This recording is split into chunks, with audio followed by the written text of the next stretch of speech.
This horizontal shape that I point at with my finger indicates that this is a cherry tree, or Sakura in Japanese. These are called lenticels, and the tree uses them to inhale and exhale carbon dioxide and oxygen. Notice also that this cherry tree has a light gray bark, which is another marker. And sometimes you may even find bark that is brown or reddish. Let's have a look at these blossoms. Cherry blossoms have a split at the end of their petals. To some, this resembles the top end of a heart. You can see it looking closely at it or when the breeze makes the petals flutter. The buds themselves are elongated or oval in shape, and you can see multiple blossoms blooming from a single bud. See enough of them and it stands out. Look at that long green stem. Okay, to contrast all of that, we'll take a look at a plum tree. Plum trees have a more vertical pattern to their bark, and it's darker in color than the cherry tree. This one looks like it grew out of an old, rusty can of a pot that busted it open as it outgrew it, almost like it started as a plant a tree kit or something.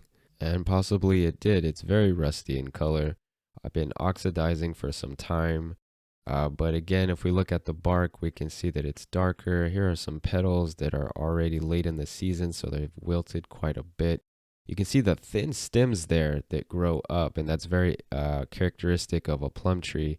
There's a blossom, and we can see the rounded or oval ends of that without any splits. Here is another and closer example. We see that there are no splits in this plum blossom. This one was from later in the season. I took this in March. We can also see that the buds are by themselves. I mean that there are not multiple blossoms coming out of each bud. And although they may be sort of clustered together, there are not multiple blossoms coming out of each bud. This is another example. Plum blossoms are also a lot more rounded than the cherry blossom that was more oval or elongated.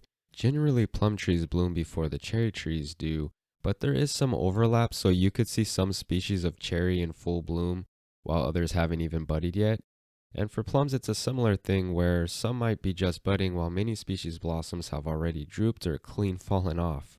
After flowering has ended, plum trees do bear fruit.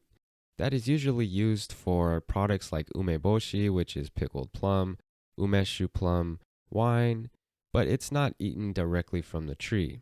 The cherry trees are usually thought of as ornamental, and whatever fruit that may grow off of them is not really considered edible. Also, as a final note, as we should expect in nature, there is variation. There's so many species of cherry and plum trees that would just find different characteristics from one to another. This has been a few different ways you could tell the difference between plum and cherry trees. I hope that if you're coming to Japan or if you live here, then you're enjoying the season of viewing these beautiful blossoms, or perhaps even where you live, that there are also blossoms there. I want to thank you for watching this video, and I will see you in the next one.